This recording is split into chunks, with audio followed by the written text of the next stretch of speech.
Pendant qu'elle prenait un vol pour rendre visite à son fils, la mère du millionnaire s'est figée en voyant la photo d'enfance de l'hôtesse de l'air pendant une conversation. C'était la même photo de sa fille disparue, il y a 28 ans. Le parfum de lavande flottait encore dans l'air du bureau de Claire Montbrun quand elle ferma les yeux, tentant d'échapper aux chiffres qui dansaient devant elle, 67 ans, et toujours cette sensation que le temps s'était arrêté un après-midi de juillet 1995. 28 années s'étaient écoulées depuis qu'Élodie avait disparu, mais Claire pouvait encore entendre l'écho de ses petits pas sur le gravier de la cour d'honneur. « Madame Montbrun ?» La voix de son assistante la ramena brutalement au présent. « Votre vol pour Lyon est dans 3 heures. Dois-je faire préparer la voiture ?» Claire acquiesça d'un mouvement de tête, rassemblant les documents éparpillés sur son bureau en acajou massif. L'empire textile qu'elle avait bâti pierre par pierre s'étendait désormais dans toute l'Europe, mais chaque victoire sonnait creux. Chaque contrat signé, chaque usine inaugurée, portait le poids d'une absence. Elle se leva et s'approcha de la fenêtre qui donnait sur les jardins de la propriété familiale à Aix-en-Provence. Les glycines étaient en fleurs, exactement comme ce jour-là. Ce maudit jour où elle avait choisi de répondre à un appel d'affaires, plutôt que de surveiller sa fille de 4 ans qui jouait près du bassin. « Maman, regarde !» La voix d'Élodie résonnait encore dans sa mémoire, cristalline et joyeuse. Elle brandissait Madame Papillon, cette poupée de chiffon que Claire avait cousue de ses propres mains, avec ses petites robes à pois rouges et ses cheveux de laine dorée. 10 minutes, c'est tout ce qu'avait duré cet appel d'urgence de l'usine de Marseille. 10 minutes pendant lesquelles sa vie avait basculé dans un gouffre dont elle n'était jamais vraiment ressortie. Quand elle était revenue dans le jardin, il n'y avait plus que le silence. Et Madame Papillon abandonnée près du portail entrouvert, Michel l'avait quittée 2 ans plus tard. « Tu n'étais jamais là, Claire. Tu étais toujours au téléphone, toujours ailleurs. » Les mots de son ex-mari lui revenaient un par vagues, salés comme des larmes qu'elle refusait encore de verser. Il avait eu raison, bien sûr. Sa culpabilité était si lourde qu'elle l'avait portée comme une seconde peau, construisant son empire textile comme une pénitence infinie. Julien était né 3 ans après la disparition d'Élodie, en 1998. Un miracle inattendu qui aurait dû guérir ses blessures, mais qui n'avait fait qu'ajouter une nouvelle dimension à sa douleur. Comment aimer pleinement un enfant quand votre cœur était déjà brisé? Comment être une mère présente quand la culpabilité vous rongeait de l'intérieur? Son fils avait grandi dans l'ombre d'une sœur qu'il n'avait jamais connue, mais dont la présence fantomatique imprégnait chaque recoin de la maison. Les photos d'Élodie ornaient toujours le salon principal. Sa chambre était restée intacte, et Claire parlait d'elle, comme si elle allait revenir d'un moment à l'autre. « Tu sais, Julien, ta sœur adorait les papillons. Elle disait qu'ils étaient magiques parce qu'ils savaient voler vers la lumière. Combien de fois avait-elle prononcé ces mots, sans se rendre compte qu'elle creusait un fossé entre elle et son fils? Julien avait appris à sourire poliment, à hocher la tête, mais Claire sentait bien son ressentiment grandir avec les années. À 16 ans, il lui avait lancé avec une rage froide. « J'en ai marre de vivre avec un fantôme. Tu préfères une morte à ton fils vivant. » Cette phrase l'avait frappée comme une gifle. Mais au lieu de la rapprocher de lui, elle l'avait poussé plus profondément dans son travail. Aujourd'hui, à 25 ans, Julien vivait à Lyon, où il avait trouvé un poste dans une société de conseil. Leurs conversations se limitaient à des échanges polis lors des fêtes familiales obligatoires. Claire savait qu'elle était en train de le perdre lui aussi, et cette perspective la terrifiait plus que tous les échecs professionnels qu'elle avait pu connaître. C'est pourquoi elle avait décidé de lui rendre visite à l'improviste, une tentative désespérée de renouer le dialogue, de combler ce gouffre qu'elle avait creusé elle-même. Son assistante avait réservé un vol en fin d'après-midi, et Claire espérait que la surprise jouerait en sa faveur. Elle attrapa son sac Hermès sur le bureau et y glissa une photo d'Élodie qu'elle emportait toujours avec elle.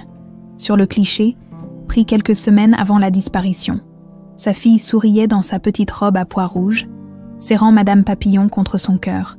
Cette cicatrice en forme de croissant de lune sur sa tempe droite était encore visible, souvenir de sa chute du toboggan quelques mois plus tôt. « Maman, elle a mal », avait demandé Élodie en touchant délicatement la poupée après l'incident. « Non, ma chérie, c'est juste une petite marque qui prouve qu'elle est courageuse. » Claire avait embrassé la blessure minuscule, sans imaginer qu'elle deviendrait un jour l'unique moyen d'identifier sa fille. Les enquêtes s'étaient succédé pendant des années. Police, détective privé, médium même, Claire avait tout essayé. Elle avait accusé à tort 3 familles différentes, convaincue d'avoir reconnu Élodie dans des parcs, des centres commerciaux, des écoles. Chaque fausse piste l'avait un peu plus isolée du monde, un peu plus enfoncée dans sa quête obsessionnelle. Michel lui reprochait cette fixation maladive. « Elle est morte, Claire. Il faut que tu l'acceptes. » Mais Claire refusait d'y croire. Pas de corps, pas de preuve définitive. Quelque part, elle le savait. Élodie était vivante. En traversant le hall de marbre de sa demeure, Claire croisa le regard de Marguerite, la gouvernante qui travaillait pour la famille depuis 15 ans. Cette dernière la salua d'un sourire triste, celui qu'elle arborait toujours quand Claire partait en mission, comme elle appelait discrètement ses voyages liés à la recherche d'Élodie. « Bon voyage, madame. J'espère que vous passerez une belle soirée avec monsieur Julien. » Claire hocha la tête, mais au fond d'elle-même, elle savait que cette visite ne serait probablement qu'un nouveau malentendu. Julien lui en voulait toujours, et elle ne savait pas comment réparer 25 années de négligence émotionnelle. La Mercedes l'attendait dans la cour. En montant à l'arrière, Claire observa une dernière fois le jardin où sa fille avait joué pour la dernière fois. Les roses de mai embaumaient l'air tiède, et elle crut un instant entendre le rire cristallin d'Élodie porté par le vent de Provence. « À l'aéroport, s'il vous plaît, Henri. » Le chauffeur démarra en silence. Il connaissait l'histoire, comme tout le personnel de la maison. Tous savaient qu'il ne fallait jamais mentionner Élodie directement, mais que sa présence invisible guidait chaque décision de Claire Montbrun pendant le trajet vers l'aéroport de Marseille. Claire ferma les yeux et tenta d'imaginer ce qu'elle dirait à Julien. Comment lui expliquer 28 années d'absence émotionnelle, comment lui faire comprendre qu'elle l'aimait, mais que son cœur était resté prisonnier de ce jardin où résonnait encore l'écho d'un rire d'enfant. L'avion décollait dans 2 heures. Dans 3 heures, elle serait face à son fils, tentant une fois de plus de reconstruire ce qu'elle avait détruit par son obsession, sans savoir que le destin s'apprêtait à bouleverser sa vie d'une manière qu'elle n'aurait jamais pu imaginer. L'aéroport de Marseille bourdonnait de cette agitation familière des fins d'après-midi. Claire présenta son billet d'embarquement pour le vol AF 834 à destination de Lyon, avec cette politesse mécanique qu'elle avait perfectionnée au fil des années. Première classe, bien sûr. Une habitude qui datait de l'époque où Michel lui reprochait de ne pas savoir profiter de leur réussite. En montant dans l'Airbus A320, elle remarqua immédiatement l'hôtesse qui vérifiait les cartes d'embarquement. Cheveux châtains tirés en chignon impeccable, sourire professionnel. Mais quelque chose dans ses gestes attira l'attention de Claire. Une grâce naturelle, une façon particulière de pencher la tête quand elle parlait aux passagers. « Bonjour madame, bienvenue à bord. Votre siège se trouve en 2A. » La voix était douce, légèrement voilée. Claire murmura un remerciement et s'installa près du hublot. Mais ses yeux revenaient sans cesse vers l'hôtesse qui évoluait dans l'allée, avec une aisance remarquable. « Arrête, Claire, tu recommences. » Elle se força à ouvrir son ordinateur portable et à consulter ses emails, tentant d'ignorer cette sensation familière qui lui nouait l'estomac. Combien de fois avait-elle cru reconnaître Élodie dans un geste, une silhouette, un sourire? Combien de déceptions avait-elle accumulées? Mais ses yeux trahissaient sa volonté. L'hôtesse, son badge indiquait Lucie, devait avoir une 30aine d'années, l'âge qu'aurait Élodie aujourd'hui. Cette pensée la frappa comme une évidence douloureuse. Sa petite fille de 4 ans était devenue une femme. Quelque part dans le monde, « Mesdames et messieurs, nous allons décoller dans quelques instants. Veuillez attacher vos ceintures et redresser vos sièges. » La voix du commandant de bord résonna dans la cabine. Mais Claire n'écoutait que d'une oreille distraite. Elle observait Lucie qui vérifiait méthodiquement les compartiments bagages. Remarquant cette façon qu'elle avait de mordiller légèrement sa lèvre inférieure quand elle se concentrait, Élodie faisait ça aussi. Le décollage se déroula sans incident. Claire tentait de se concentrer sur les dossiers étalés devant elle, mais le parfum discret de Lucie, quelque chose entre la vanille et le jasmin, lui rappelait étrangement l'odeur de la crème hydratante qu'elle appliquait sur la peau délicate d'Élodie après le bain. « Excusez-moi, madame, désirez-vous quelque chose à boire ?» Claire leva les yeux et rencontra le regard de Lucie, des yeux noisettes, exactement comme ceux d'Élodie. Son cœur manqua un battement, mais elle se ressaisit rapidement. « Un thé, s'il vous plaît. Earl Grey, si vous avez. »« Bien sûr. » Lucie sourit, et ce sourire contenait une douceur naturelle que Claire ne put s'empêcher de trouver touchante. Pendant que l'hôtesse s'affairait, Claire l'observa discrètement. Sa gestuelle était fluide, ses mouvements économes et précis. Elle portait une alliance fine à l'annulaire gauche et une petite croix en or à son cou, Ses ongles étaient soigneusement manucurés, vernis d'un rose pâle très discret, mais c'est quand Lucie se pencha pour servir le thé que Claire l'aperçut, une petite cicatrice en forme de croissant de lune sur la tempe droite, presque dissimulée par ses cheveux, une marque ancienne, fine, qui avait blanchi avec le temps.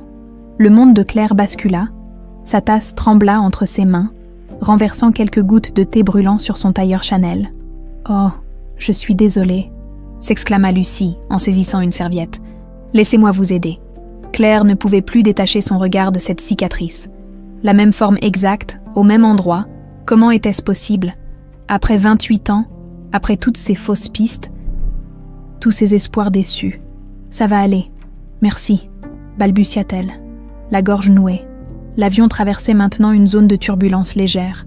Le signal lumineux s'alluma, demandant aux passagers de regagner leur siège et d'attacher leur ceinture. Lucie rangea son chariot et se dirigea vers le siège réservé au personnel de bord, mais une secousse plus violente la déséquilibra, son sac de cabine, mal fermé, s'ouvrit et son contenu se répandit dans l'allée. Claire vit Lucie se précipiter pour ramasser ses affaires.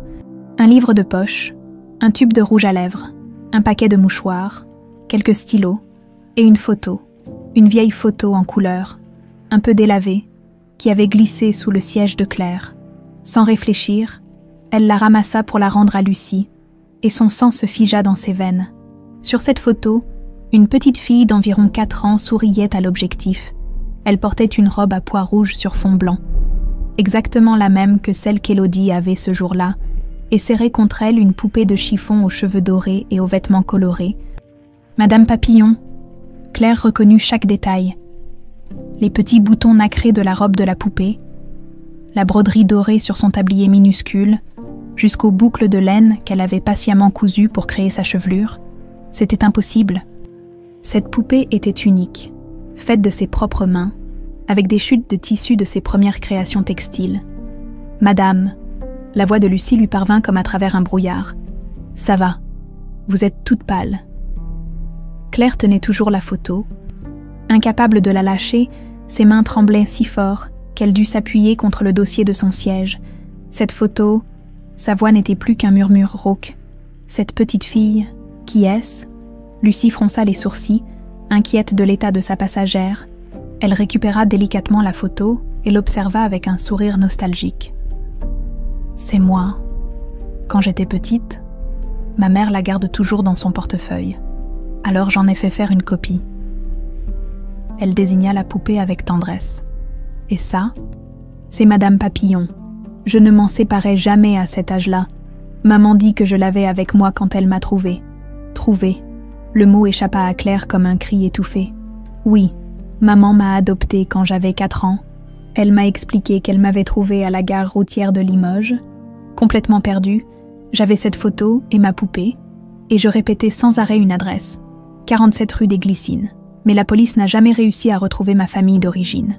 47 rue des Glycines, l'adresse de la propriété familiale des Montbrun à Aix-en-Provence. Claire sentit le monde tourner autour d'elle. Les turbulences de l'avion semblaient dérisoires face au séisme qui venait de ravager sa vie. 28 ans de recherche, de fausses pistes, de désespoir, et sa fille était là, devant elle, belle et vivante, portant cette cicatrice qui l'avait hantée des milliers de nuits. « Madame, vous devriez boire un peu d'eau. » Lucie s'inquiétait réellement. « Voulez-vous que j'appelle le médecin de bord ?»« Non, non, ça va aller. » Claire s'efforça de reprendre contenance. Mais ses pensées tourbillonnaient. Comment aborder le sujet? Comment expliquer l'inexplicable? Comment dire à cette jeune femme que sa vie entière reposait peut-être sur un mensonge? Votre mère, Carmen, c'est ça. Elle vit toujours à Limoges. Oui. Comment savez-vous qu'elle s'appelle Carmen? Lucie parut surprise. Vous l'avez mentionné tout à l'heure. Claire improvisa maladroitement. C'est un joli prénom. Vous vous entendez bien avec elle? Le visage de Lucie s'illumina d'une tendresse évidente. Oh oui, maman est formidable. Elle m'a élevée seule. Elle était institutrice à l'école primaire. Elle prend sa retraite cette année. Son expression se voila légèrement. Enfin, elle devrait. Elle a quelques soucis de santé en ce moment. L'avion amorçait sa descente vers Lyon. Par le hublot, Claire apercevait les lumières de la ville qui s'allumaient dans le crépuscule. Dans quelques minutes, elle retrouverait Julien. Mais comment pourrait-elle se concentrer sur leur relation quand elle venait peut-être de retrouver Élodie ? « Annie, écoutez », commença-t-elle avec une voix qu'elle espérait naturelle. « Je sais que cela va vous paraître étrange, mais j'aimerais beaucoup rencontrer votre mère.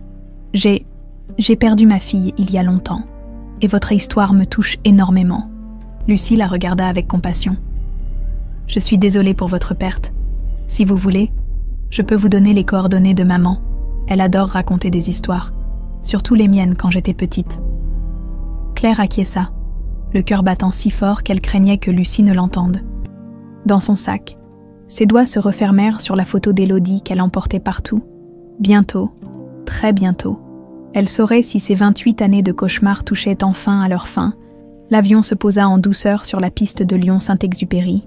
Mais pour Claire, le véritable voyage ne faisait que commencer. Juillet 1995, Aix-en-Provence. Jean-Marc Delattre essuyait nerveusement ses mains moites sur son pantalon en observant la petite Élodie qui jouait près du bassin. 15 années de service irréprochable chez les Montbrun. 15 années de loyauté absolue. Et voilà qu'il s'apprêtait à commettre l'irréparable. Les dettes de jeu s'étaient accumulées comme un cancer. 50 000 francs au début, puis 100 000, puis 500 000. Pascal Garnier ne plaisantait pas avec les remboursements. Et ses méthodes de persuasion devenaient de plus en plus convaincantes. La semaine précédente, ils avaient cassé le poignet gauche de Thierry, un collègue de l'hippodrome qui devait seulement 200 000 francs. « Tu as une solution, Jean-Marc », avait murmuré Pascal lors de leur dernière entrevue dans cet entrepôt sordide de la zone industrielle. La petite Montbrun, 4 ans, cheveux dorés, mignonne comme un cœur. Il y a des gens qui paient très cher pour des marchandises de cette qualité. Jean-Marc avait eu envie de vomir, mais les images des jambes brisées de Marcel, les menaces contre sa propre femme et ses enfants. Pascal ne faisait jamais de promesses en l'air. « Écoute-moi bien », avait continué Pascal en allumant une cigarette. « Tu la récupères dimanche après-midi, les patrons seront absents, tu connais leurs habitudes. Tu me l'amènes à l'entrepôt du port de Marseille, quai numéro 7, mes contacts s'occupent du reste. Elle sera bien traitée, elle aura une nouvelle famille quelque part en Europe de l'Est. Tout le monde y gagne. Et si, il n'y a pas de si, Jean-Marc. Soit tu me ramènes la gamine dimanche, soit ta femme Sylvie aura un accident en rentrant de son travail à la poste. Tes enfants aussi, peut-être. Les accidents. Ça arrive si facilement. » Maintenant, en regardant Élodie qui chantonnait en faisant naviguer un petit bateau en papier, Jean-Marc sentait son estomac se retourner.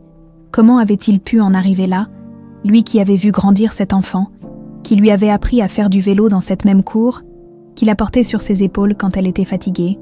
Madame Montbrun était au téléphone dans son bureau, comme d'habitude. Une urgence à l'usine de Marseille, avait-elle expliqué. Surveillez Élodie, Jean-Marc. Je n'en ai que pour 10 minutes. 10 minutes, il fallait faire vite. Élodie, ma puce, viens voir, tonton Jean-Marc a quelque chose à te montrer dans la voiture. La fillette leva ses grands yeux noisettes vers lui, serrant Madame Papillon contre son cœur. C'est quoi ? C'est une surprise. Mais il faut venir maintenant. Sinon elle va s'envoler. Élodie le suivit sans méfiance, ses petites sandales claquant sur le gravier. Jean-Marc ouvrit la portière arrière de la Mercedes et elle grimpa à l'intérieur, curieuse. Où elle est, la surprise ? Au lieu de répondre, Jean-Marc démarra et quitta rapidement la propriété. Dans le rétroviseur, il vit Élodie qui commençait à s'inquiéter. « Tonton Jean-Marc, où on va ? Je veux maman. On va voir ta maman dans un endroit spécial, ma puce. Dors un peu, le voyage est long. » Le trajet jusqu'à Marseille lui parut durer une éternité. Élodie s'était endormie en suçant son pouce, Madame Papillon serrée contre elle. Jean-Marc s'arrêta plusieurs fois, tentant de rassembler son courage, de trouver une autre solution, mais à chaque fois, l'image de Sylvie et de ses enfants le hantait. L'entrepôt du port sentait le mazout et la rouille. Pascal l'attendait avec 2 hommes aux allures patibulaires et un type en costume sombre qui parlait avec un accent de l'Est. Parfait. Jean-Marc, tu as fait du bon travail. Pascal examina Élodie qui venait de se réveiller et pleurait doucement. Elle est exactement comme sur les photos, blonde, yeux clairs, pas de marque particulière. Si, là, interrompit l'homme en costume en désignant la petite cicatrice sur la tempe d'Élodie, ça pose problème. Non, au contraire, ça l'authentifie. Les clients aiment les petits détails uniques. Jean-Marc sentit la bile lui monter à la gorge. Ces hommes parlaient d'Élodie comme d'une marchandise. La fillette sanglotait maintenant, réclamant sa maman et serrant sa poupée comme un talisman. « L'argent », dit-il d'une voix rauque. « Ah oui, bien sûr. » Pascal sortit une enveloppe de sa veste. « 500 000, comme convenu. Tes dettes sont effacées, Jean-Marc. Tu es libre. » Mais en écoutant les pleurs d'Élodie, Jean-Marc comprit qu'il ne serait jamais libre. En regardant ces hommes qui s'approchèrent de la fillette avec des sourires cruels, quelque chose se brisa en lui. « Attendez !» cria-t-il. « J'ai changé d'avis. Je ne peux pas faire ça. » Pascal éclata d'un rire mauvais. « Trop tard, mon vieux. L'affaire est conclue. »« Non !» Jean-Marc se précipita vers Élodie et la souleva dans ses bras. « Je reprends la petite. Trouvez-vous quelqu'un d'autre. » L'homme en costume sombre fit un signe à ses acolytes, qui sortirent des armes. Mais Jean-Marc avait prévu cette réaction. Dans sa poche, la fiole qu'il avait préparée contenait assez de cyanure pour tuer un cheval. Il l'avait volée au vétérinaire du haras voisin des Montbrun. « Du poison dans votre whisky, Pascal », dit-il en agitant la petite bouteille qu'il venait de vider dans le verre que buvait le truand. « Vous avez environ 5 minutes avant que votre cœur s'arrête. » Pascal regarda son verre avec incrédulité, puis porta les mains à sa gorge. Déjà, sa respiration devenait difficile. « Salaud !»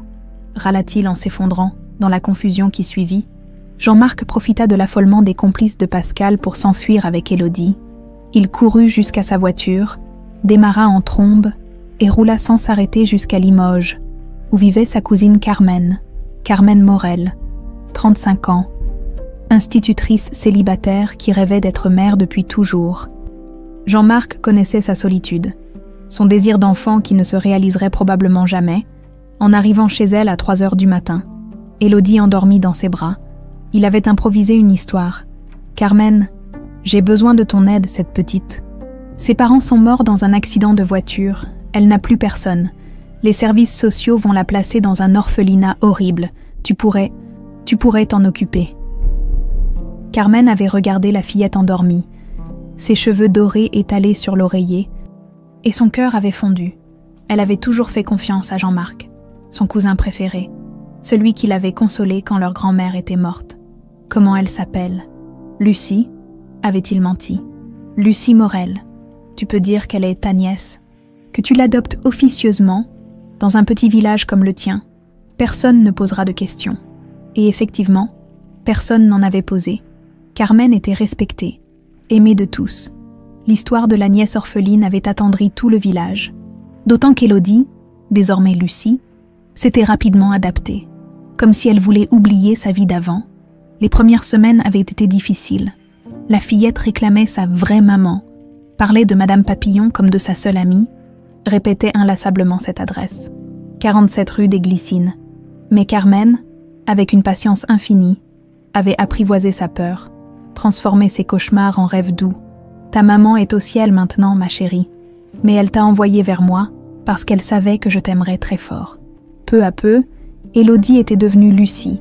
Elle appelait Carmen maman, riait aux éclats, courait dans les champs autour du village.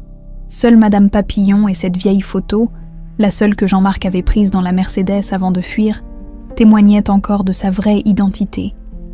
Jean-Marc rendait visite à Carmen et Lucie une fois par an, toujours rongé par la culpabilité mais rassuré de voir la fillette épanouie.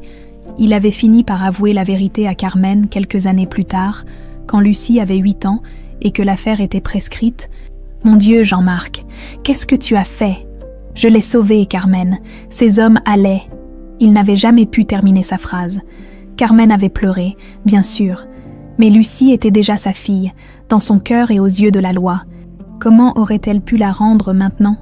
Comment briser une nouvelle fois le cœur de cet enfant qui l'appelait maman avec tant d'amour ? « Tu ne dis rien à personne, jamais », avait-elle fait jurer à Jean-Marc. « Lucie est ma fille maintenant. Point final. » Et pendant 23 ans, ce secret avait été leur fardeau commun, jusqu'à la mort de Jean-Marc 5 ans plus tôt, emporté par un cancer du poumon. Aujourd'hui, Carmen savait que son propre temps était compté. Le pancréas ne pardonnait pas. Alors elle avait encouragé Lucie à devenir hôtesse de l'air, espérant secrètement que le destin finirait par la remettre sur le chemin de sa vraie famille, car au fond de son cœur, Carmen n'avait jamais cessé de croire qu'un jour, quelqu'un viendrait chercher la petite fille aux yeux noisettes qui répétait « 47 rue des Glycines ». L'aéroport de Lyon-Saint-Exupéry baignait dans la lumière dorée du couchant quand Claire récupéra ses bagages, l'esprit encore chamboulé par sa rencontre avec Lucie. Dans sa poche, le petit papier avec les coordonnées de Carmen Morel lui brûlait les doigts comme un talisman. Elle avait noté l'adresse avec des mains tremblantes. 12 rue de la Paix, Limoges. Le taxi qui l'emmenait vers l'appartement de Julien roulait dans les embouteillages du soir. Mais Claire ne voyait rien du paysage urbain qui défilait, cette cicatrice en forme de croissant, cette poupée identique, cette adresse, trop de coïncidences pour que ce soit un hasard. Mais comment aborder le sujet sans passer pour une femme déséquilibrée ? « Nous arrivons, madame », annonça le chauffeur en s'arrêtant devant un immeuble moderne du 6e arrondissement. Claire régla la course et monta au 4e étage, tentant de rassembler ses esprits. Julien l'attendait sur le palier, l'air surpris mais pas mécontent de cette visite impromptue. « Maman, qu'est-ce que tu fais là ?» Il avait grandi. Son fils, à 25 ans, Julien avait hérité des traits fins des Montbrun et de cette prestance naturelle qui caractérisait leur lignée. Mais dans ses yeux noisettes, les mêmes qu'Élodie, Claire lisait toujours cette distance prudente qu'elle avait mise tant d'années à créer. « J'avais envie de te voir. On peut dire que c'est interdit. » Julien sourit, un vrai sourire pour la première fois depuis longtemps. « Entre, voyons. J'étais justement en train de préparer le dîner. Enfin, de réchauffer des plats préparés, pour être honnête. » L'appartement était à l'image de son fils. Moderne, fonctionnel, mais curieusement impersonnel. Quelques livres de management, des diplômes encadrés, un ordinateur portable ouvert sur la table basse, aucune photo de famille. Claire le remarqua avec un pincement au cœur. « Tu veux un verre de vin ? J'ai un Côte du Rhône que tu devrais apprécier. » Pendant que Julien s'affairait dans la cuisine, Claire observait ce lieu qui ne lui apprenait rien sur la vraie personnalité de son fils. Où étaient ses passions, ses souvenirs, ses rêves? Avait-elle été si absente qu'il avait appris à vivre sans laisser de traces? « Alors, qu'est-ce qui t'amène vraiment ?» demanda-t-il en revenant avec 2 verres. « Tu n'as jamais fait ce genre de visite surprise. » Claire but une gorgée de vin, cherchant ses mots. Comment lui expliquer ce qui venait de se passer sans réveiller toutes leurs anciennes blessures? « J'ai rencontré quelqu'un aujourd'hui, dans l'avion. Une jeune femme qui m'a rappelé Élodie. » Le visage de Julien se ferma immédiatement. « Maman, on en a déjà parlé. Tu ne peux pas continuer à voir Élodie partout. Ça fait 28 ans. Cette fois, c'est différent. » Claire sortit son téléphone et montra discrètement la photo que Lucie avait autorisé de prendre pour sa mère qui aimait collectionner les souvenirs de voyage. « Regarde cette cicatrice. » Julien examina l'écran avec attention, et Claire vit son expression changer. Il connaissait cette marque pour l'avoir vue sur d'innombrables photos d'Élodie. « C'est troublant, » admit-il à contre-cœur. « Mais des cicatrices en forme de croissant, il y en a des milliers. Et puis cette fille a l'air d'avoir 30 ans, pas 32. Elle s'appelle Lucie Morel. Elle a été adoptée à 4 ans par une institutrice de Limoges qui l'a trouvée à la gare routière. Elle avait une poupée identique à Madame Papillon et répétait notre adresse. » Cette fois, Julien posa son verre et fixa sa mère avec une attention nouvelle.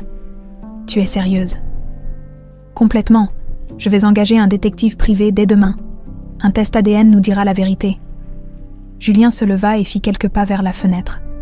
Dans le reflet de la vitre, Claire vit son visage tendu, partagé entre l'espoir et l'appréhension. « Et si c'est elle ?» dit-il finalement d'une voix sourde. « Et si c'est vraiment Élodie, qu'est-ce que ça change pour nous? Elle a sa vie, sa famille adoptive. Tu vas débarquer après 28 ans et tout bouleverser. Je ne sais pas encore. Pour l'instant, je veux juste savoir. » Ce que Claire ne disait pas à son fils, c'est qu'elle avait déjà pris sa décision. Dès son retour à Aix, elle contacterait François Dubois, le meilleur détective privé de Marseille, celui-là même qui avait travaillé sur l'affaire Élodie pendant des années, avant de baisser les bras. Pendant le dîner, l'atmosphère resta tendue. Julien picotait sa salade niçoise en évitant le regard de sa mère, visiblement perturbée par ces révélations. Claire, de son côté, ne cessait de repenser à Lucie, à sa façon de pencher la tête, à ce sourire qui lui rappelait tant celui d'Élodie enfant. « Maman !» finit par dire Julien en reposant sa fourchette. il faut que je te dise quelque chose. » Le ton était si grave que Claire sentit son estomac se nouer. « Quoi donc ? J'ai fait des recherches moi aussi, sur Élodie, depuis quelques mois. » Claire manqua s'étouffer avec son vin. « Comment ça, des recherches ?»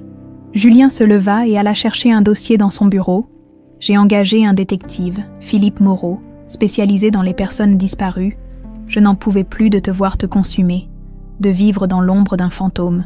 Je voulais qu'on puisse enfin tourner la page. » Il posa le dossier sur la table. Claire l'ouvrit avec des mains tremblantes et découvrit des photos, des rapports, des témoignages. Son fils avait mené une enquête méthodique, professionnelle. Qu'est-ce que tu as trouvé ? Plusieurs pistes intéressantes, notamment une femme à Limoges qui correspond au profil. Carmen Morel, institutrice retraitée, qui a adopté une fillette dans les années 90. Julien marqua une pause. Sa fille adoptive s'appelle Lucie et travaille comme hôtesse de l'air. Claire le regarda, abasourdie. Tu la connaissais déjà ? Ah, pas personnellement, mais Moreau l'avait identifiée comme piste prioritaire. Ils devaient faire des vérifications supplémentaires la semaine prochaine. Le silence s'installa entre eux. Lourd de non-dits, finalement, Claire posa sa main sur celle de son fils. « Pourquoi tu ne m'as rien dit ? Parce que j'avais peur. » La voix de Julien se brisa légèrement. « Peur que ce soit elle, et que tu m'oublies définitivement. Peur que ce ne soit pas elle, et que tu sombres encore plus. J'ai grandi avec l'idée que je ne serais jamais assez bien pour remplacer ma sœur disparue. » Claire sentit les larmes lui monter aux yeux. Comment avait-elle pu être si aveugle dans sa quête obsessionnelle d'Élodie ? Elle avait négligé celui qui était là, présent, qui avait besoin d'elle. « Julien, mon chéri ?»« Non, laisse-moi finir. » Il reprit le dossier. « Au début, c'était de la jalousie pure. Je voulais prouver qu'Élodie était morte pour que tu arrêtes de la chercher. Mais plus l'enquête avançait, plus j'espérais qu'on la retrouve vivante. Parce que je me suis rendu compte que sans elle, nous ne serions jamais une vraie famille. » Cette confession bouleversa Claire. Son fils, qu'elle avait cru indifférent, avait en réalité orchestré ses propres recherches par amour. Un amour blessé, meurtri, mais authentique, si c'est vraiment elle. Reprit Julien. Il faudra être prudent. Cette Carmen Morel ne sait peut-être rien du tout. Elle a peut-être adopté Lucie en toute bonne foi. Ou alors elle sait tout et se tait depuis 28 ans, murmura Claire, pendant ce temps, à Limoges. Carmen Morel éteignait les lumières de sa petite maison.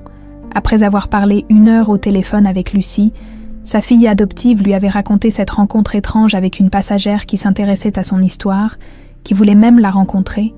Carmen avait senti son cœur s'emballer. Après toutes ces années, quelqu'un venait enfin chercher sa petite Lucie. Elle avait toujours su que ce jour arriverait, surtout depuis qu'elle avait encouragé sa fille à devenir hôtesse de l'air. Le destin fait parfois bien les choses. En regardant la photo d'Élodie enfant qu'elle gardait cachée dans sa table de nuit, la vraie photo de la vraie famille, Carmen murmura une prière. Dans quelques semaines, peut-être quelques jours, elle devrait rendre des comptes, expliquer pourquoi elle avait gardé le secret si longtemps, expliquer qu'elle avait aimé cet enfant comme la sienne propre, qu'elle avait été la meilleure mère possible. Son cancer ne lui laissait plus beaucoup de temps. Il fallait que la vérité éclate maintenant, avant qu'il ne soit trop tard. De son côté, à Lyon, Antoine Bellamy terminait sa garde aux urgences de l'hôpital Édouard Herriot. Fiancé à Lucie depuis 2 ans, ce médecin de 34 ans portait un secret qui le rongeait depuis 6 mois. Il savait qui était vraiment sa fiancée, en classant les affaires de son père décédé. Il avait trouvé un journal intime qui révélait toute la vérité sur l'enlèvement d'Élodie Montbrun. Jean-Marc Delattre était son père, et Lucie, la femme qu'il aimait plus que tout, était la fille de ses victimes. Comment lui dire ? Comment détruire sa vie en révélant que leur amour était bâti sur un crime ? 3 laboratoires différents, 3 prélèvements distincts, 3 résultats identiques. Claire fixait les documents étalés sur son bureau en acajou, les mains tremblantes. Le taux de correspondance était de 99,87%. Lucie Morel était bien Élodie Montbrun. 2 semaines s'étaient écoulées depuis le vol de Lyon. 2 semaines pendant lesquelles François Dubois, le détective privé, avait mené une enquête discrète mais approfondie, les cheveux récupérés sur le siège de l'avion, comparés à ceux conservés dans la brosse d'Élodie. « Ne mentez pas. Madame Montbrun, » dit Dubois en rangeant ses dossiers. « Il faut maintenant décider de la marche à suivre. Contactez-vous directement Mademoiselle Morel, ou préférez-vous passer par sa mère adoptive? Claire ne répondit pas immédiatement. Par la fenêtre de son bureau, elle observait le jardin où Élodie avait joué pour la dernière fois. 28 années de recherche, de faux espoirs, de nuits blanches. Et sa fille était là, vivante, heureuse apparemment. Que savez-vous exactement sur Carmen Morel? Dubois consulta ses notes. 63 ans, institutrice retraitée depuis l'année dernière, veuve. Son mari est décédé il y a 15 ans d'un accident de voiture, pas d'enfant biologique, réputation irréprochable dans son village. Mais, elle traverse actuellement une période difficile sur le plan médical. Cancer du pancréas diagnostiqué il y a 6 mois, le pronostic n'est pas encourageant. Cette information frappa Claire comme une gifle. Carmen Morel était mourante. Cette femme qui avait élevé sa fille pendant 28 ans n'avait plus que quelques mois à vivre. Il y a autre chose, madame. Mes recherches ont révélé que Carmen Morel entretenait une correspondance régulière avec un certain Jean-Marc Delattre, décédé il y a 5 ans. Le nom résonna dans l'esprit de Claire comme un coup de tonnerre. Jean-Marc Delattre, leur ancien chauffeur, l'homme en qui elle avait eu une confiance absolue, celui qui connaissait tous leurs déplacements, toutes leurs habitudes. Vous êtes certain? Absolument. J'ai retrouvé des lettres dans les affaires de Carmen Morel. Il semblerait qu'ils soient cousins. Jean-Marc lui rendait visite une fois par an, toujours en présence de Lucie enfant. Claire sentit le monde basculer autour d'elle. Jean-Marc, ce n'était donc pas un enlèvement crapuleux par des inconnus. C'était une trahison de l'intérieur, orchestrée par quelqu'un qu'elle considérait presque comme un membre de la famille. Que disent ces lettres? C'est là que ça devient intéressant. Dans sa dernière lettre, datée de quelques semaines avant sa mort, Jean-Marc avoue tout à Carmen. L'enlèvement, les raisons, des dettes de jeu, et surtout comment il a sauvé Élodie d'un réseau de trafiquants. Il implore Carmen de garder le secret, mais lui demande aussi de préparer Lucie à la vérité. Au cas où, Claire s'effondra dans son fauteuil. Ainsi, Carmen savait depuis 5 ans au moins, elle savait que Lucie était Élodie Montbrun, et elle n'avait rien dit. Il y a encore autre chose, madame. Dubois hésita avant de continuer. Carmen Morel a encouragé sa fille à devenir hôtesse de l'air il y a 3 ans. Selon mes sources, elle aurait dit à Lucie que voyager l'aiderait à retrouver ses racines. C'est troublant. Claire comprit immédiatement. Carmen avait délibérément mis Lucie sur la route qui devait la ramener vers sa vraie famille. Elle savait que tôt ou tard, le hasard ferait bien les choses. Le téléphone sonna, interrompant ses réflexions. Marguerite, la gouvernante, l'informa que Julien venait d'arriver. Son fils entra dans le bureau, l'air tendu, depuis leur conversation à Lyon. Leur relation s'était paradoxalement améliorée. Pour la première fois depuis des années, ils partageaient un objectif commun. « Alors ?» demanda-t-il sans préambule. Claire lui tendit les résultats d'analyse. Julien les parcourut en silence. Et elle vit ses mâchoires se crisper. C'est elle.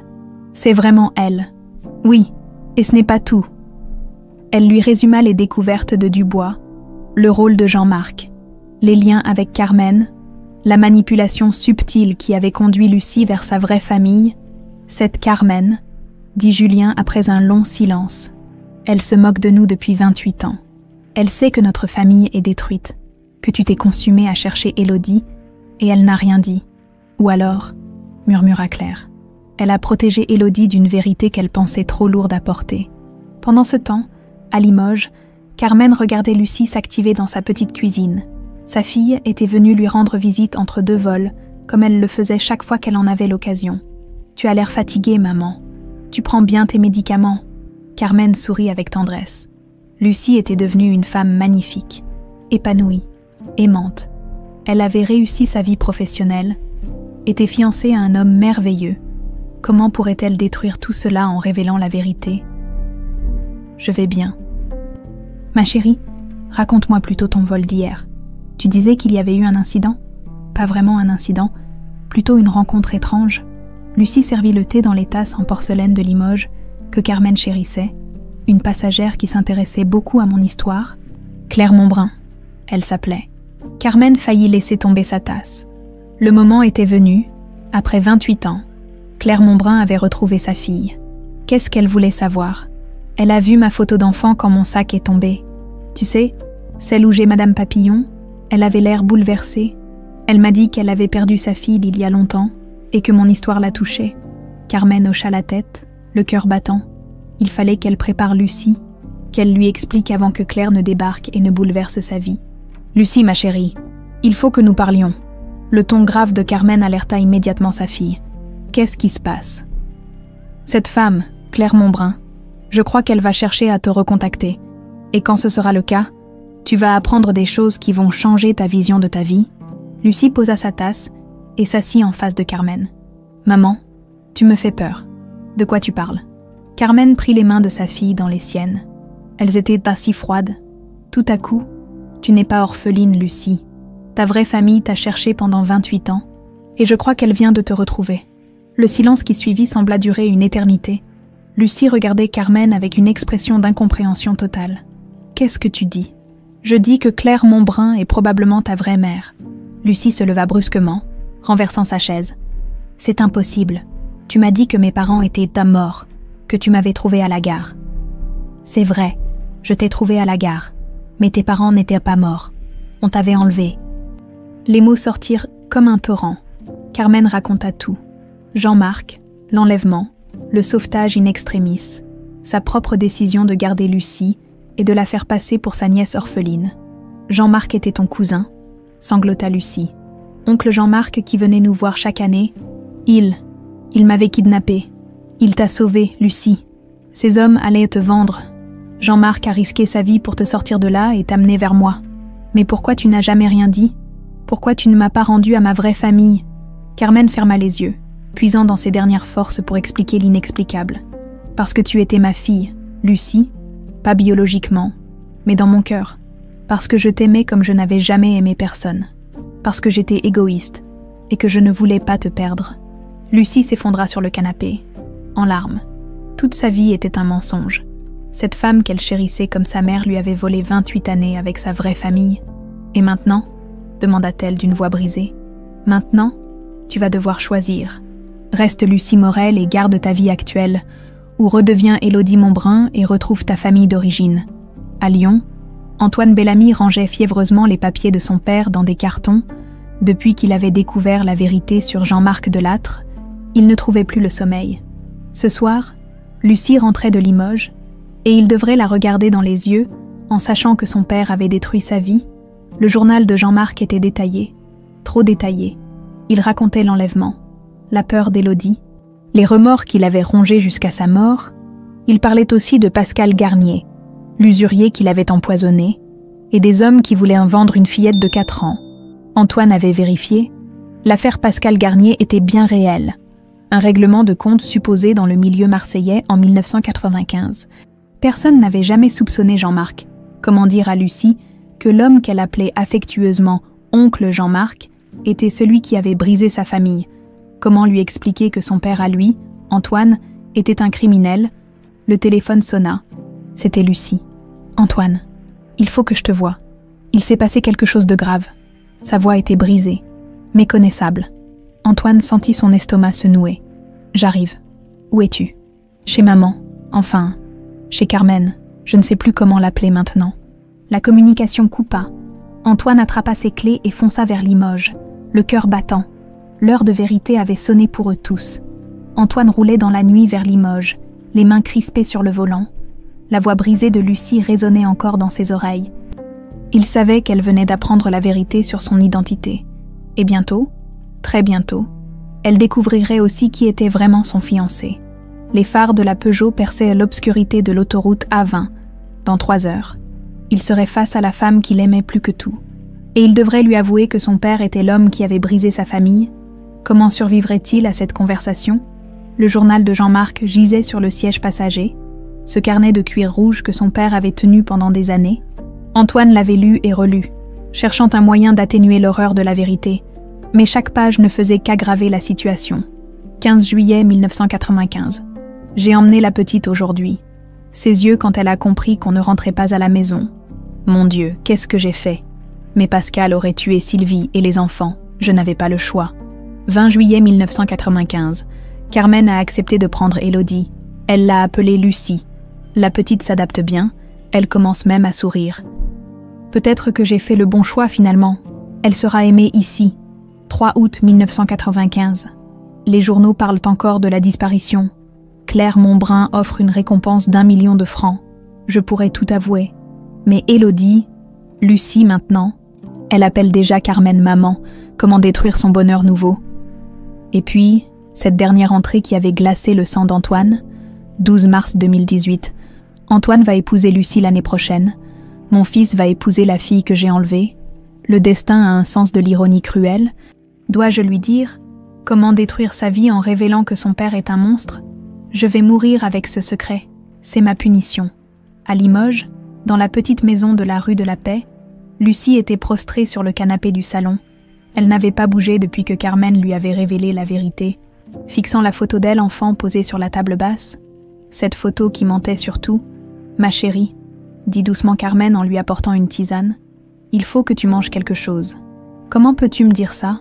La voix de Lucie était rauque, brisée par les larmes. « Comment peux-tu faire comme si de rien n'était après ce que tu viens de m'avouer ?» Carmen s'assit péniblement dans son fauteuil. Le cancer la rongeait, et cette confrontation l'épuisait plus encore. « Parce que tu es ma fille. Lucie, ça ne changera jamais, quoi qu'il arrive. Je ne suis pas ta fille, » explosa Lucie. « Je suis Élodie Montbrun. Mes vrais parents me cherchent depuis 28 ans pendant que tu jouais à la dinette avec une enfant volée. » Chaque mot frappait Carmen comme un coup de poignard. Elle savait qu'elle méritait cette colère, cette haine même. Mais comment expliquer 28 années d'amour maternel authentique? Tu as raison d'être en colère.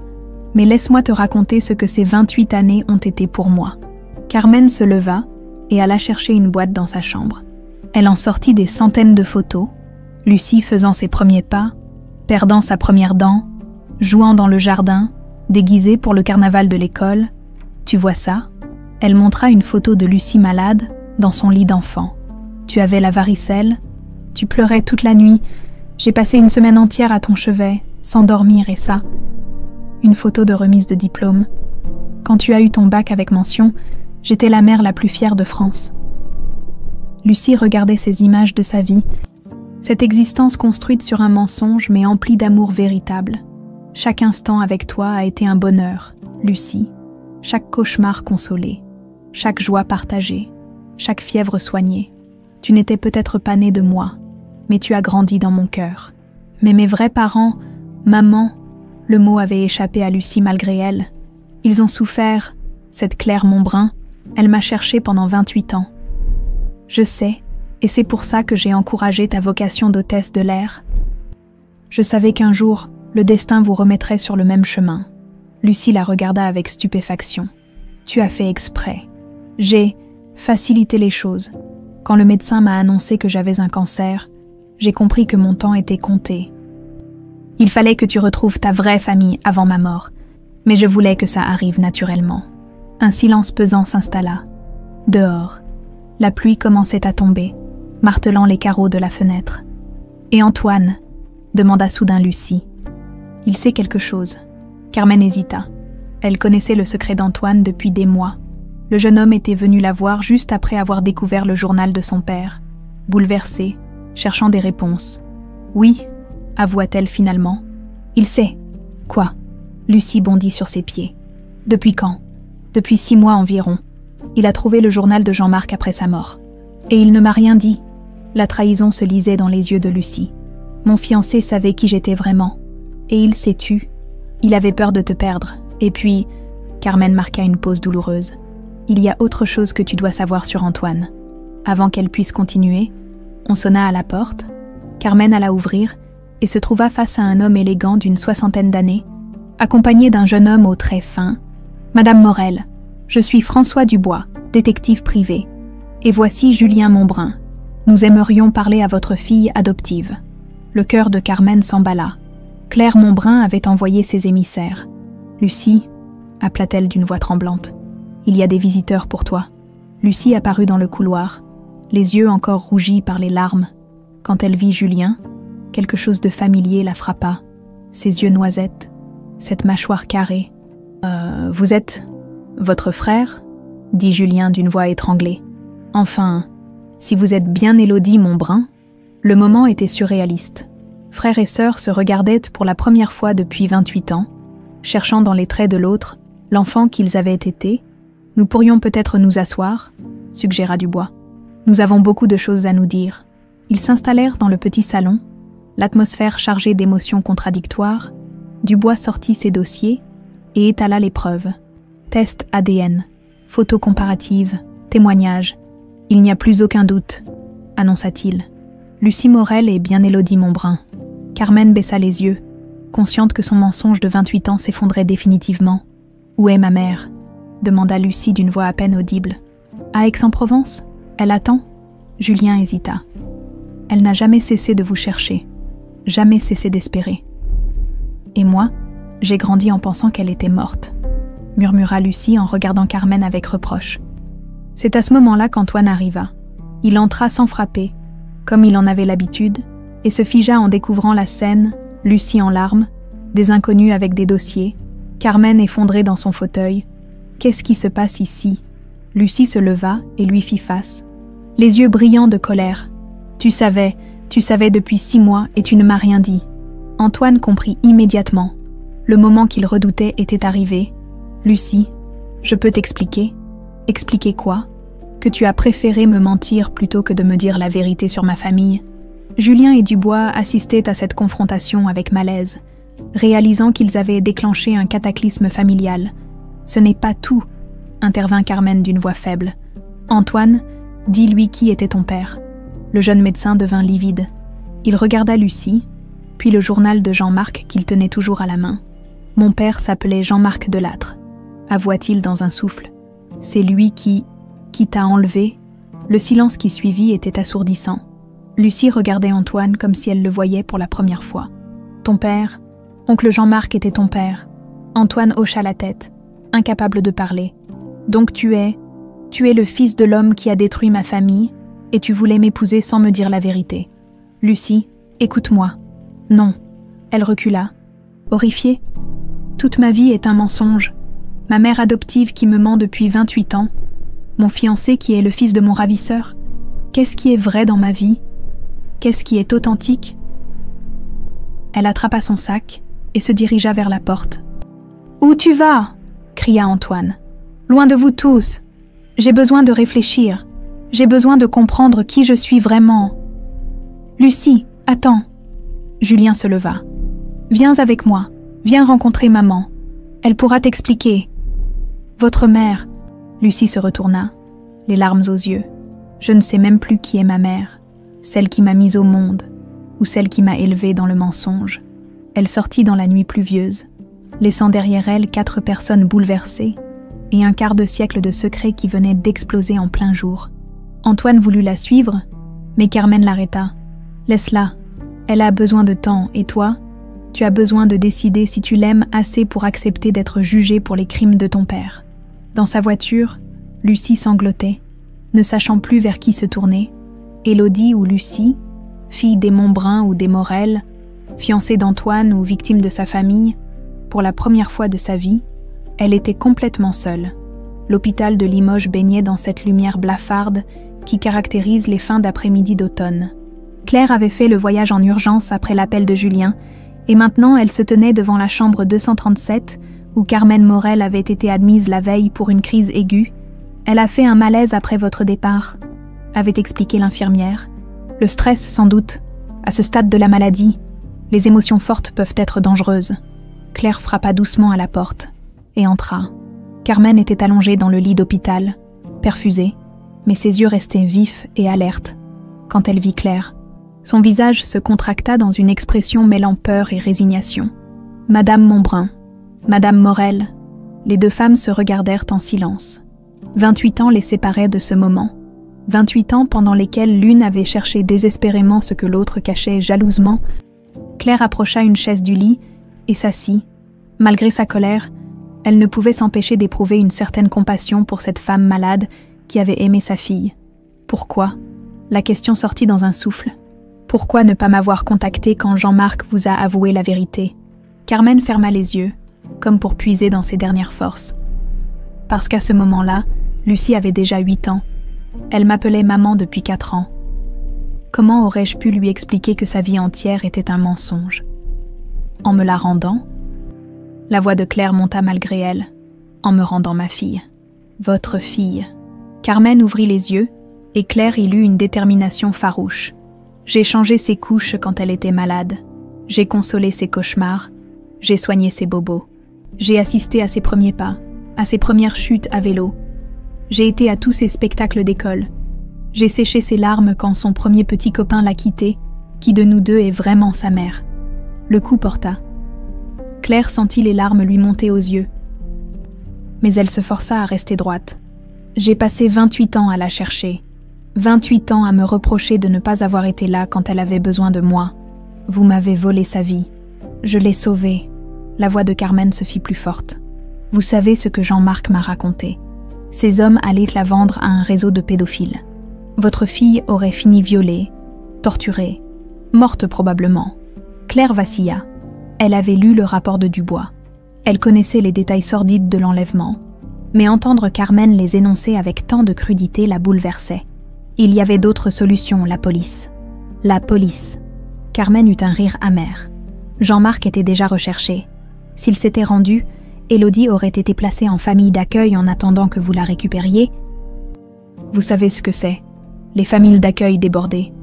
Moi, je l'ai aimée comme ma propre fille. Le silence retomba. Claire observait cette femme qui se battait contre la mort et qui défendait encore son choix avec une conviction inébranlable.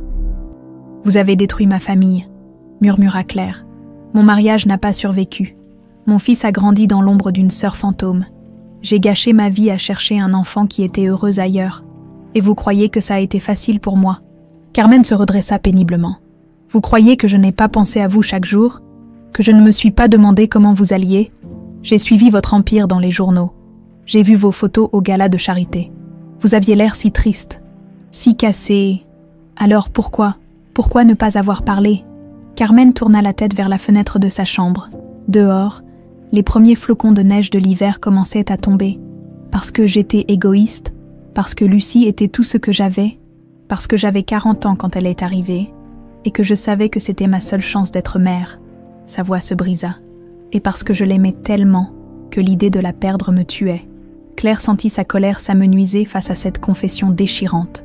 Cette femme avait commis l'irréparable, certes, mais par amour maternel, un amour dont elle-même savait qu'il pouvait rendre fou. Comment était-elle ? Demanda-t-elle soudain. Petite, comment était Élodie ? Le visage de Carmen s'illumina malgré sa douleur. Émerveillée partout, elle posait des milliers de questions. Elle collectionnait les cailloux bizarres. Elle parlait aux oiseaux. Elle avait inventé une langue secrète avec Madame Papillon. Carmen sourit à travers ses larmes. Elle disait qu'elle deviendrait exploratrice pour retrouver sa première famille. Je pensais qu'elle avait oublié, mais au fond d'elle, elle savait. Claire but chaque mot comme une assoiffée. Ces détails de l'enfance de sa fille, ces petits riens du quotidien qui lui avaient été volés.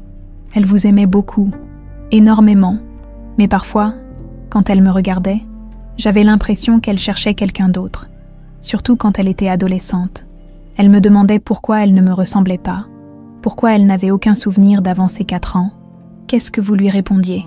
Que les traumatismes pouvaient effacer la mémoire, que l'important n'était pas le passé mais l'avenir qu'on construisait ensemble. Carmen regarda Claire droit dans les yeux. Mais au fond, je savais qu'un jour quelqu'un viendrait la chercher. C'est pour ça que j'ai encouragé son métier d'hôtesse. Je me disais que si le destin devait vous réunir, autant que ce soit naturel. Claire comprit alors la manipulation subtile. Carmen avait orchestré leur retrouvaille, tout en gardant le contrôle de la situation. « Vous êtes très maligne, Carmen Morel. Je suis une mère qui protège son enfant, comme vous l'auriez fait à ma place. » Cette vérité frappa Claire de plein fouet. Oui, elle aurait probablement fait pareil si on lui avait confié un enfant perdu. Si elle l'avait aimé pendant des années, aurait-elle eu la force de le rendre? Où est-elle maintenant? Demanda Claire. Je ne sais pas, elle est partie hier soir, bouleversée. Julien et ce détective ont tout déclenché trop brutalement. Et puis, il y a eu cette histoire avec Antoine. Antoine. Carmen lui raconta la découverte du lien entre le fiancé de Lucie et Jean-Marc Delattre. Claire écouta avec une horreur grandissante. Vous voulez dire que le fils du ravisseur est tombé amoureux de la victime? Le hasard fait parfois des choses cruelles. Antoine est un garçon bien, vous savez. Il n'y est pour rien dans ce qui s'est passé, mais pour Lucie, découvrir que l'homme qu'elle aime est lié à son enlèvement. Claire imaginait le choc. Sa fille avait appris en quelques heures qu'elle était quelqu'un d'autre, que sa mère adoptive lui mentait depuis 28 ans et que son fiancé était le fils de son ravisseur. « Il faut la retrouver », dit-elle en se levant. « Attendez. » Carmen attrapa son bras avec une force surprenante. « Promettez-moi quelque chose. »« À quoi ?»« Ne la forcez pas à choisir entre vous et moi. Elle a assez souffert comme ça. Laissez-la décider qui elle veut être. Élodie Montbrun ou Lucie Morel. » Claire regarda cette femme mourante qui luttait encore pour protéger l'enfant qu'elle avait élevé. Et si elle choisit de rester Lucie, alors vous devrez l'accepter, comme j'accepterai qu'elle redevienne Élodie si c'est son choix. Claire acquiesça lentement, malgré tout ce qui s'était passé. Elle commençait à comprendre Carmen Morel. Cette femme n'était pas un monstre. Juste une mère qui avait fait des choix désespérés par amour. Vous avez une photo d'elle récente. Carmen désigna son sac sur la table de nuit. Claire l'ouvrit et en sortit un portefeuille rempli de photos de Lucie à tous les âges.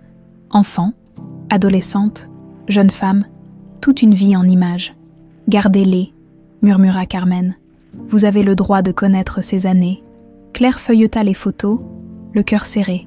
Sa fille avait été heureuse. Ça se voyait, épanouie, souriante, entourée d'amour. Carmen avait tenu sa promesse.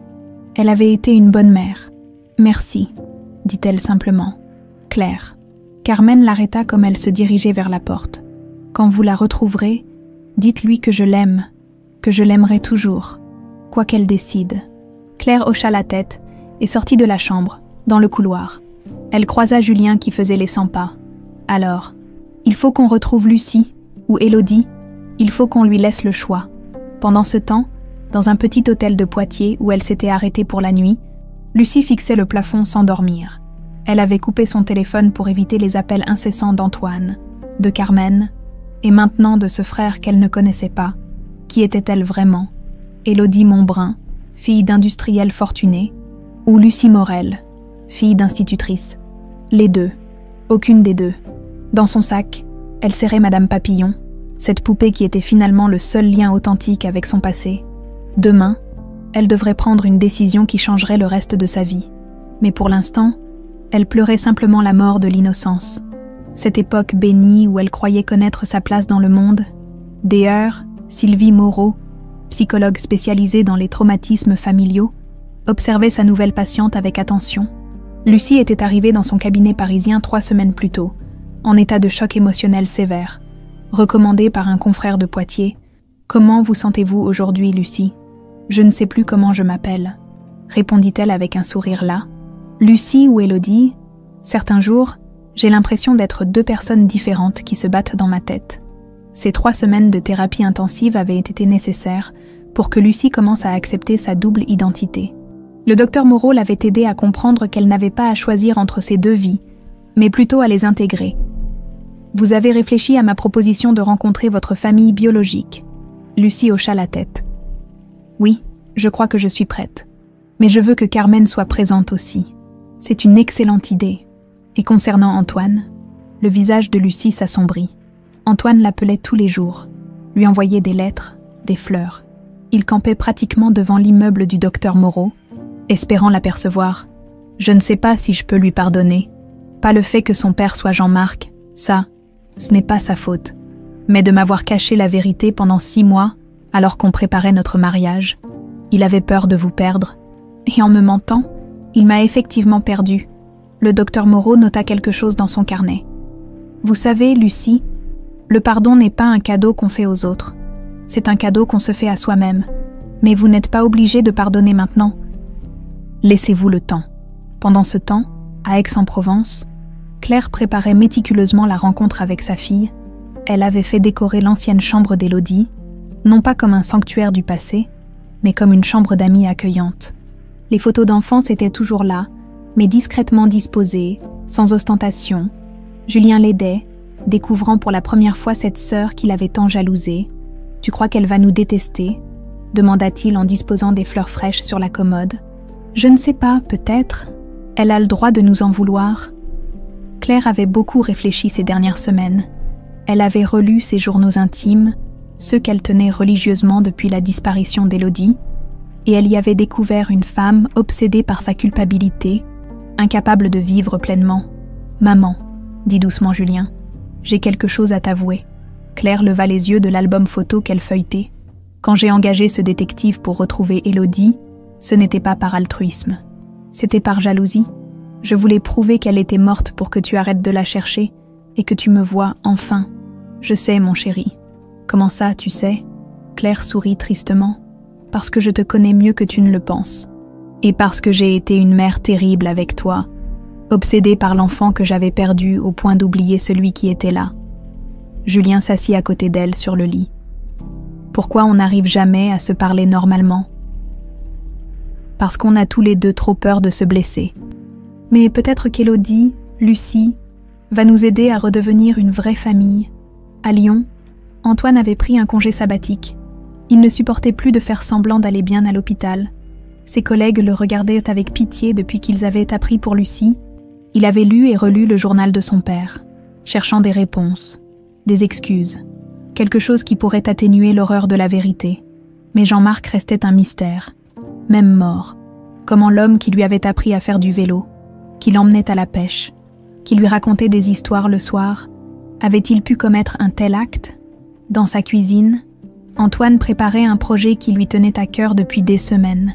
Il avait liquidé ses investissements, vendu sa voiture de sport, hypothéqué son appartement. Avec l'argent récolté, il voulait créer une fondation pour les enfants disparus. « Si je ne peux pas réparer le mal que mon père a fait, » murmurait-il en remplissant les dossiers de constitution, « au moins je peux essayer d'aider d'autres familles. » Il avait baptisé sa fondation Madame Papillon, en hommage à la poupée qui avait permis les retrouvailles. C'était sa façon de demander pardon, même si Lucie ne lui pardonnait jamais. Le jour J arriva enfin. Claire avait organisé la rencontre dans un lieu neutre. Le salon privé du Grand Hôtel du Cap Ferrat, avec vue sur la Méditerranée. Carmen avait obtenu une permission de sortie de l'hôpital, accompagnée d'une infirmière. Quand Lucie entra dans le salon, Claire sentit son cœur s'arrêter. C'était bien sa fille. Mais une femme maintenant, belle, élégante, sûre d'elle malgré sa fragilité évidente. « Bonjour », dit simplement Lucie. « Bonjour », répondit Claire, la gorge nouée. Julien se tenait en retrait, intimidé par cette sœur qu'il ne connaissait pas.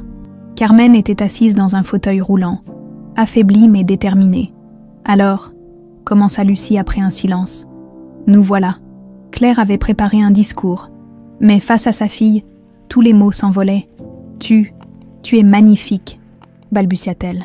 « Merci vous aussi. » Lucie s'assit en face de Claire. « J'ai beaucoup réfléchi ces dernières semaines. Et j'ai pris une décision. » Lucie regarda tour à tour Claire, Julien et Carmen. « Je ne veux pas choisir entre Élodie et Lucie. Je suis les deux. Biologiquement, je suis votre fille. Mais émotionnellement, je suis aussi celle de Carmen. » Claire sentit les larmes monter. « Qu'est-ce que ça signifie concrètement ? » « Ça signifie que je veux apprendre à vous connaître sans renier ces 28 années avec Carmen. Elle n'est pas parfaite. Elle a fait des erreurs terribles, mais elle m'a aimée sincèrement. » Carmen pleurait silencieusement dans son fauteuil. « Et vous ?» continua Lucie en regardant Claire. « Vous êtes ma mère biologique. Vous avez souffert par ma faute. »« Non, pas par ta faute, » interrompit Claire. « Jamais par ta faute. Vous avez souffert de mon absence. Je veux apprendre à vous connaître, découvrir d'où je viens, comprendre pourquoi j'ai toujours eu l'impression qu'il me manquait quelque chose. » Julien s'avança timidement. « Et moi, je suis censée faire quoi ? Faire comme si j'avais toujours eu une grande sœur. » Lucie le regarda avec un sourire triste. « Non, tu es censée apprendre à me connaître comme je suis aujourd'hui, pas comme l'Élodie de tes souvenirs d'enfant. » Les semaines qui suivirent furent un apprentissage constant. Claire finança un traitement expérimental pour Carmen aux États-Unis, ce qui prolongea sa vie de 2 années précieuses. Pendant ce temps, les deux mères partageaient leurs souvenirs de Lucie, Élodie. Créant un pont entre le passé et le présent, Julien découvrait sa sœur avec un mélange de fascination et d'appréhension. Elle était si différente de l'Élodie idéalisée de son enfance, plus forte, plus indépendante, mais aussi plus fragile qu'il ne l'avait imaginé. Tu sais, lui dit-elle un jour en se promenant dans les jardins de la propriété familiale, j'ai grandi en me demandant pourquoi j'avais toujours l'impression d'être différente. Maintenant, je comprends. Une partie de moi était restée ici. Et moi, j'ai grandi en me demandant pourquoi je n'arrivais jamais à la hauteur d'un fantôme, répondit Julien. C'est plus facile de rivaliser avec une vraie sœur. Ils éclatèrent de rire. Et pour la première fois, ils ressemblèrent vraiment à un frère et une sœur. Concernant Antoine, Lucie restait inflexible. Elle refusait de le voir, de répondre à ses lettres, mais quand elle apprit qu'il avait créé la fondation Madame Papillon et qu'il travaillait bénévolement avec des familles d'enfants disparus, quelque chose bougea en elle. « Il essaie de réparer », dit-elle au docteur Moreau. « Et vous, vous essayez de quoi ? De comprendre si on peut aimer quelqu'un malgré tout ce qui nous sépare, si l'amour peut survivre à la vérité. » La thérapie continuait, aidant Lucie à intégrer ses deux identités. Peu à peu, elle cessait de se voir comme une victime pour se percevoir comme une survivante. Une femme qui avait eu la chance inouïe d'être aimée par deux familles, même si l'une l'avait obtenue par des moyens criminels. L'automne arrivait, et avec lui la promesse de nouveaux commencements. Lucie avait repris son travail d'hôtesse, mais elle savait que cette période de sa vie touchait à sa fin. Elle avait d'autres projets maintenant, d'autres rêves à construire avec ses deux familles. Restait la question d'Antoine, restait cette bague de fiançailles qu'elle gardait dans un tiroir. Incapable de la rendre mais incapable de la remettre, restait l'amour. Et la question de savoir s'il était plus fort que la vérité. Un mois s'était écoulé depuis la première rencontre au Cap Ferrat. Claire avait pris une décision qui l'aurait terrifiée quelques années plus tôt, organiser un dîner familial intime dans la salle à manger de la propriété d'Aix-en-Provence. Pas de faste, pas de protocole, juste une table dressée pour 6 personnes et l'espoir fragile de construire quelque chose de nouveau. Elle avait passé la journée en cuisine avec Marguerite, préparant les plats favoris d'Élodie enfant qu'elle se souvenait encore. La ratatouille provençale, les petits farcis niçois, et pour le dessert, cette tarte aux figues que sa fille réclamait toujours. Bien sûr, les goûts de Lucie avaient peut-être changé, mais c'était sa façon de créer des ponts entre le passé et le présent. « Madame », dit Marguerite en disposant les couverts, « vous êtes sûre que c'est une bonne idée d'inviter tout le monde en même temps, Madame Carmen dans son état ? Et puis ce jeune homme… »« Non, Antoine mérite sa chance, » répondit Claire en ajustant un bouquet de lavande au centre de la table. « Et Carmen… Carmen fait partie de l'histoire de Lucie, je ne peux pas l'effacer. » La vérité, c'est que Claire avait appris à respecter Carmen Morel au cours de ces dernières semaines. Cette femme mourante, qui se battait encore pour le bonheur de sa fille adoptive, forçait l'admiration, même de la part de celle qui avait le plus souffert de ses mensonges. Julien arriva le premier, portant un bouquet de roses blanches et l'air nerveux d'un adolescent à son premier rendez-vous. « Comment je suis censé me comporter ?» demanda-t-il à sa mère. « Comme un grand frère protecteur, comme un étranger poli. Comme toi-même, » répondit Claire. « Lucie a besoin d'authenticité, pas de comédie. » Antoine fit son apparition quelques minutes plus tard. Accompagnant Carmen en fauteuil roulant, la chimiothérapie avait encore affaibli la vieille dame, mais ses yeux brillaient d'une détermination farouche. Antoine, lui, avait maigri, creusé par les semaines d'incertitude et de culpabilité. « Madame Montbrun, » dit-il en serrant la main de Claire. « Merci de m'avoir invitée. Je sais que ce n'était pas évident. » Claire l'observa attentivement. Ce jeune homme portait le poids des crimes de son père, mais elle sentait en lui une sincérité désarmante. « Vous aimez ma fille, plus que ma propre vie. Alors battez-vous pour elle, mais respectez ses choix. » Lucie arriva la dernière, élégante dans une robe bleu marine qui rappelait étrangement celle qu'Élodie portait sur sa dernière photo d'école. Elle embrassa Carmen avec une tendresse évidente, salua Claire avec une chaleur nouvelle, serra la main de Julien avec curiosité et ignora totalement Antoine. « Bonsoir tout le monde », dit-elle simplement. Le début du dîner fut tendu, chacun marchant sur des œufs pour éviter les sujets sensibles. Claire racontait l'histoire de la propriété. Julien parlait de son nouveau travail. Il avait quitté le conseil pour se reconvertir dans l'aide sociale.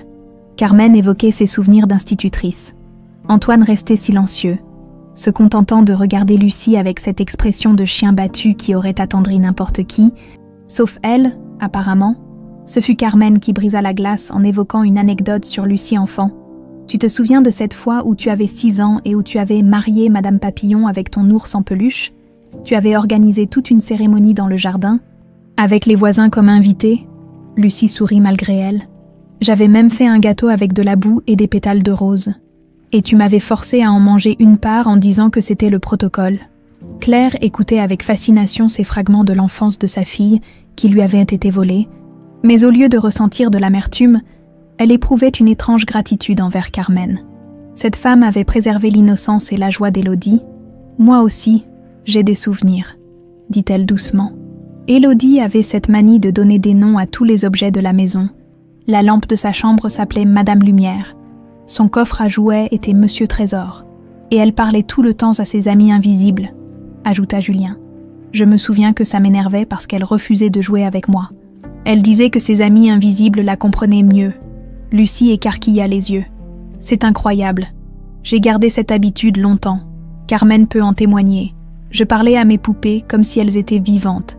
Jusqu'à tes 12 ans, renchérit Carmen en riant. Et quand tu as eu ton premier téléphone portable, tu envoyais des messages à tes peluches. L'atmosphère se détendit peu à peu. Les souvenirs se mélangeaient, créant un portrait complet de Lucie Élodie, une fillette imaginative devenue une jeune femme réfléchie. Des traits de caractère qui avaient traversé le traumatisme. Et les années. Tu sais ce qui m'a toujours intriguée, dit Lucie en regardant Claire. J'avais cette obsession pour les papillons. Je les collectionnais, je les dessinais. Je connaissais tous leurs noms scientifiques. Carmen n'a jamais compris d'où ça venait. Claire sentit les larmes lui monter aux yeux. Madame Papillon, ta poupée s'appelait comme ça parce que tu disais que les papillons étaient magiques, qu'ils portèrent les messages entre les gens qui s'aimaient, mais qui étaient séparés. Un silence émotionnel s'installa. Cette connexion mystérieuse entre l'enfant qu'avait été Élodie et la femme qu'était devenue Lucie bouleversait tout le monde. Il y a autre chose, murmura Carmen.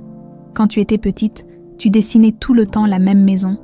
Une grande maison avec des volets bleus et un bassin rond dans le jardin. Je pensais que c'était ton imagination. Cette maison, chuchota Claire en regardant autour d'elle. Lucie hocha la tête, les yeux brillants. Une partie de moi se souvenait. Inconsciemment, je cherchais le chemin du retour. Antoine, qui était resté silencieux jusque-là, prit finalement la parole. « Lucie, je sais que tu ne veux pas m'entendre, mais il faut que je te dise quelque chose. » Elle le regarda avec froideur. « Je t'écoute. Mon père, Jean-Marc, il a tenu un journal jusqu'à sa mort, dans ses dernières pages. Il ne parlait que de toi, de son regret, de sa culpabilité, mais aussi de sa fierté. Il disait que tu étais devenue une femme merveilleuse, malgré tout ce qu'il avait fait. Il disait que tu avais transformé son crime en quelque chose de beau. Comment ça ? Antoine sortit une lettre de sa poche. Il m'a laissé ça, pour le jour où tu découvrirais la vérité. Lucie hésita, puis prit la lettre. Elle la lut en silence, et son visage passa par toute une gamme d'émotions. Colère, tristesse, incompréhension. Et finalement, quelque chose qui ressemblait à de la compassion. « Qu'est-ce qu'il dit ?» demanda Carmen. « Il s'excuse. Il explique qu'il n'avait pas le choix. Que c'était ça ou me voir mourir. Et puis, sa voix se brisa. Il dit qu'il a passé le reste de sa vie à essayer de réparer, en aidant d'autres enfants en difficulté, en donnant de l'argent à des associations. Il dit qu'Antoine ne doit pas porter le poids de ses erreurs. » Antoine se pencha vers elle. « Lucie, je ne te demande pas de me pardonner tout de suite. Je sais que j'ai eu tort de te cacher la vérité, mais laisse-moi une chance. Laisse-moi te prouver que l'amour qu'on partage est plus fort que les erreurs du passé. » Claire observait cette scène avec attention. Elle voyait l'amour dans les yeux d'Antoine, mais aussi la peur et la souffrance dans ceux de sa fille. « Tu sais ce que j'ai appris en thérapie ?» dit finalement Lucie. « Que les secrets détruisent les plus sûrement que la vérité. Même quand elle fait mal, tu m'as menti pendant 6 mois, Antoine. Comment je peux te faire confiance maintenant ? En me laissant le temps de regagner cette confiance, en voyant mes actes plutôt qu'en écoutant mes paroles. » Carmen intervint d'une voix faible mais déterminée. « Lucie, ma chérie, j'ai menti toute ta vie. Est-ce que ça efface l'amour qu'on a partagé ? Non. Mais, alors pourquoi les mensonges d'Antoine seraient-ils plus graves que les miens ? » Lucie regarda sa mère adoptive, puis Antoine, puis sa vraie famille. Elle était entourée de gens qui l'aimaient, chacun à sa façon, chacun avec ses imperfections. « J'ai besoin de temps, » dit-elle finalement, « pour nous tous, pour apprendre à faire confiance de nouveau, pour découvrir qui je suis vraiment. » Nous avons tout le temps du monde, dit Claire en prenant la main de sa fille. Enfin, presque, murmura Carmen avec un sourire triste. Cette remarque jeta un froid sur l'assemblée. Le cancer de Carmen progressait, et malgré les traitements, ses jours étaient comptés. Carmen, dit Claire avec une décision soudaine, venez habiter ici, vous et Lucie, si elle veut. Cette maison est assez grande pour nous tous. Carmen écarquilla les yeux. Vous feriez ça? Cette maison a besoin de vie, et Lucie a besoin de ses deux mères pour apprendre à réconcilier ces deux identités. Lucie regarda Claire avec une gratitude immense. Cette femme qu'elle connaissait à peine faisait preuve d'une générosité qu'elle n'aurait jamais espérée. « Et moi ?» demanda Antoine avec espoir. « Toi ?» dit Lucie en le regardant droit dans les yeux. « Tu commences par me prouver que tu es digne de confiance, et on verra bien. » Ce n'était pas un pardon, mais c'était un début. Pour la première fois depuis des semaines, Antoine sourit vraiment. Le dîner se termina dans une atmosphère plus détendue. Ils avaient encore beaucoup de chemin à parcourir, beaucoup de blessures à guérir. Mais pour la première fois, ils formaient quelque chose qui ressemblait à une famille, brisée, recomposée, imparfaite, mais unie par l'amour et la volonté de réparer ce qui pouvait l'être. En regardant autour de cette table, Claire réalisa que sa quête obsessionnelle d'Élodie touchait à sa fin. Elle avait retrouvé sa fille. Mais plus important encore, elle avait appris à construire une nouvelle famille avec tous ceux qui l'aimaient. 2 ans plus tard, la salle d'accouchement de la maternité de la Conception à Marseille baignait dans cette lumière dorée de l'aube provençale. Lucie serrait la main d'Antoine, le visage tendu par l'effort et la douleur, mais ses yeux brillaient d'une détermination farouche. « Allez, Lucie, encore un effort », encourageait le docteur Rousseau. « Je vois la tête du premier bébé, des jumeaux, Camille et Hugo, selon les échographies. 2 petits êtres qui allaient porter en eux l'héritage complexe de cette famille recomposée. Marqués par le crime, mais réunis par l'amour, Antoine ne lâchait pas la main de sa femme. Ils s'étaient mariés 6 mois plus tôt dans une cérémonie simple, où Carmen avait donné sa bénédiction depuis son fauteuil roulant. La fondation Madame Papillon, qu'il dirigeait maintenant à plein temps, avait permis à Lucie de lui faire confiance de nouveau. Geste après geste, acte après acte, « Il y a une complication », annonça soudain le médecin. « Il faut faire une césarienne d'urgence. » L'équipe médicale s'agita. Antoine sentit la peur l'envahir, mais la voix ferme de Lucie le rassura. « Tout va bien se passer. Nos enfants sont des survivants, comme leur mère. » Dans la salle d'attente, Claire faisait les 100 pas. Julien tentait de la calmer en feuilletant des magazines, mais lui aussi était rongé par l'inquiétude. Cette naissance représentait bien plus qu'un heureux événement. C'était la renaissance de leur lignée, la preuve que l'amour pouvait triompher du mal. Carmen somnolait dans son fauteuil roulant, affaiblie par 2 années de lutte contre le cancer. Mais elle avait tenu à être présente. Les traitements expérimentaux financés par Claire avaient prolongé sa vie, lui offrant ces mois précieux pour voir sa fille adoptive se reconstruire et fonder sa propre famille. « Maman Carmen », murmura Claire en ajustant la couverture sur les genoux de la vieille dame. Cette appellation lui venait naturellement maintenant. Elles avaient appris à partager Lucie, à être 2 mères pour la même fille. « Mes petits-enfants arrivent », chuchota Carmen avec un sourire fatigué. « Je ne pensais pas vivre assez longtemps pour les voir. »« Vous êtes plus solide que vous en avez l'air », répondit Claire avec tendresse. Leur relation avait évolué au-delà de toute attente. La cohabitation dans la propriété d'Aix-en-Provence s'était transformée en véritable complicité. Carmen racontait à Claire les 28 années qu'elle avait manquées. Tandis que Claire partageait ses souvenirs d'Élodie enfant, ensemble, elles avaient reconstitué le puzzle de la personnalité de Lucie. Un cri de nouveau-né résonna dans le couloir, puis un second. Claire et Julien bondirent sur leurs pieds. « Les voilà !» s'exclama une infirmière. 2 magnifiques bébés. Antoine apparut dans l'encadrement de la porte, les larmes aux yeux, tenant dans ses bras un petit paquet emmitouflé. « Camille », annonça-t-il en montrant le bébé. 3 kg 2, et Hugo arrive. Une seconde infirmière apporta le 2e nouveau-né. Les grands-parents se pressèrent autour des berceaux, éblouis par ces petits visages fripés qui portaient déjà les traits de la famille. « Ils sont parfaits », murmura Claire, les larmes aux yeux.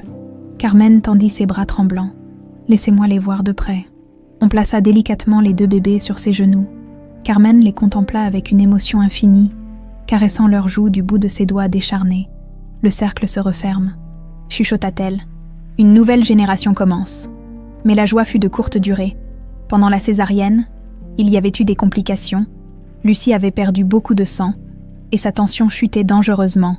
Il faut une transfusion d'urgence, annonça le docteur Rousseau en sortant du bloc. Son groupe sanguin est rare, AB négatif. Moi, s'écria immédiatement Claire. Je suis AB négatif aussi. C'était plus qu'une coïncidence génétique. C'était un symbole.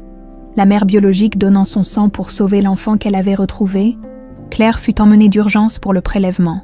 2 heures plus tard, Lucie était hors de danger, pâle mais souriante. Elle tenait ses enfants contre elle tandis qu'Antoine veillait à son chevet. « Comment vous sentez-vous » demanda Carmen en s'approchant du lit. Comblée, fatiguée, mais comblée. Lucie regarda ses 2 mères. « Merci d'être là, toutes les 2. » Les semaines qui suivirent furent un tourbillon de bonheur et d'épuisement. La propriété des Montbrun résonnait enfin de rires d'enfants. Claire découvrait les joies d'être grand-mère. Julien s'improvisait oncle gâteau. Et Carmen, malgré sa faiblesse croissante, trouvait l'énergie de raconter des histoires au bébé. Mais le temps de Carmen était compté. Un matin de printemps, elle ne se réveilla pas de sa sieste habituelle. Elle s'éteignit paisiblement dans le salon où elle aimait regarder les enfants jouer. Entourée de sa famille élargie, ses derniers mots avaient été pour Lucie. « J'ai péché par amour en gardant une fille qui n'était pas à moi. Mais si l'amour que je t'ai donné peut racheter le mal que j'ai permis, alors chaque moment aura valu la peine. » Les funérailles furent simples, comme Carmen l'avait souhaité. Lucie lut la lettre que sa mère adoptive avait rédigée. « Ma chère Lucie, ma fille de cœur, si tu lis cette lettre, c'est que je suis partie rejoindre Jean-Marc pour lui demander des comptes sur ce qu'il nous a fait endurer. J'espère qu'il aura de bonnes excuses. Tu as été le plus beau cadeau de ma vie. Oui, tu es arrivé par des moyens terribles, mais tu as transformé ma solitude en amour, mes regrets en espoir. Tu m'as appris à être mère. Ne pleure pas trop longtemps. Tu as maintenant une vraie famille qui t'aime, des enfants à élever, un mari qui t'adore. Vis pleinement, ma chérie, pour nous 2, ta maman Carmen qui t'aimera toujours. » L'assistance était émue aux larmes, même les habitants du village de Carmen. Venus nombreux rendre hommage à leur institutrice bien-aimée, découvraient la véritable histoire de Lucie. 5 ans plus tard, le centre communautaire Carmen Morel ouvrait ses portes dans l'ancien jardin où Élodie avait été enlevée. Claire avait fait transformer cette parcelle douloureuse en lieu d'espoir et de vie. Des enfants courèrent dans les allées, leur rire chassant définitivement les fantômes du passé. Lucie, maintenant âgée de 37 ans, donnait des cours d'art aux enfants défavorisés. Ses cheveux châtains étaient tirés en queue de cheval et elle portait un tablier coloré maculé de peinture. À ses côtés, Camille et Hugo, 5 ans maintenant, l'aidaient à distribuer les pinceaux. « Maman, regarde !» s'écria Camille en montrant son dessin. « J'ai fait grand-mère Claire et mamie Carmen ensemble. » Sur la feuille, 2 femmes souriantes se tenaient la main. Entourées de papillons multicolores, l'innocence de l'enfant avait su exprimer ce que les adultes avaient mis des années à comprendre. L'amour peut coexister avec la douleur, et le pardon peut naître de la compréhension. Julien dirigeait le centre avec sa femme Sophie. Psychologue spécialisé dans l'aide à l'enfance, il avait trouvé sa voie en aidant d'autres familles brisées à se reconstruire. Antoine coordonnait l'aide médicale gratuite, sa fondation ayant grandi jusqu'à devenir une référence nationale. Chaque enfant retrouvé grâce à leur action était une victoire sur le passé de son père. Claire, maintenant âgée de 72 ans, observait cette ruche d'activité depuis le bureau qu'elle avait fait aménager au 1er étage. Ses cheveux étaient devenus tout blancs, mais ses yeux pétillaient d'une joie qu'elle n'avait plus connue depuis l'enfance d'Élodie. « Grand-mère !» Les jumeaux firent irruption dans son bureau, suivis de Lucie. « Ils voulaient absolument vous montrer leur dernière création », dit sa fille en souriant. Hugo tendit un petit objet à Claire. Une poupée de chiffon confectionnée maladroitement. Avec des cheveux de laine dorée et une petite robe à pois. « C'est Madame Papillon », annonça fièrement le petit garçon. « Comme dans l'histoire que tu nous racontes. » Claire prit la poupée avec émotion. L'original reposait maintenant dans une vitrine du centre, témoignage de cette odyssée familiale extraordinaire. « Elle est magnifique », murmura-t-elle. À ce moment-là, une petite fille d'environ 4 ans entra en pleurant. Elle s'était perdue lors d'une sortie scolaire, et la panique se lisait dans ses grands yeux noirs. Lucie s'agenouilla à sa hauteur, lui tendant un mouchoir. « Comment tu t'appelles, ma puce ?»« Emma » sanglota la fillette. Tu sais quoi, Emma? Moi aussi j'ai été perdue un jour, mais j'ai été retrouvée. Et toi aussi, tu vas retrouver ta maîtresse. Promis. Lucie prit la main de la petite fille et l'accompagna vers la sortie. Viens, on va chercher ta maîtresse ensemble. Aujourd'hui, personne ne restera perdu. Par la fenêtre, Claire les regarda s'éloigner. Sa fille guidait cet enfant perdu avec la même douceur que Carmen avait eue pour elle 32 ans plus tôt. Le cycle recommençait, mais cette fois dans la lumière et la vérité, la caméra s'éloignait lentement, révélant le centre communautaire dans son ensemble. Sur la façade, une plaque dorée portait l'inscription « Centre Carmen Morel », où aucun enfant ne reste dans l'ombre. Et dans le jardin, là où autrefois résonnaient les cris d'une enfant enlevée, 3 générations travaillaient ensemble pour que jamais plus un enfant ne soit une photo perdue dans le temps. Le cercle était fermé, l'histoire d'amour, de perte et de retrouvailles touchait à sa fin, mais l'espoir, lui, continuerait de fleurir dans ce lieu où le mal s'était transformé en bien, où les larmes avaient donné naissance au rire, car parfois, les plus belles histoires naissent des plus grandes douleurs.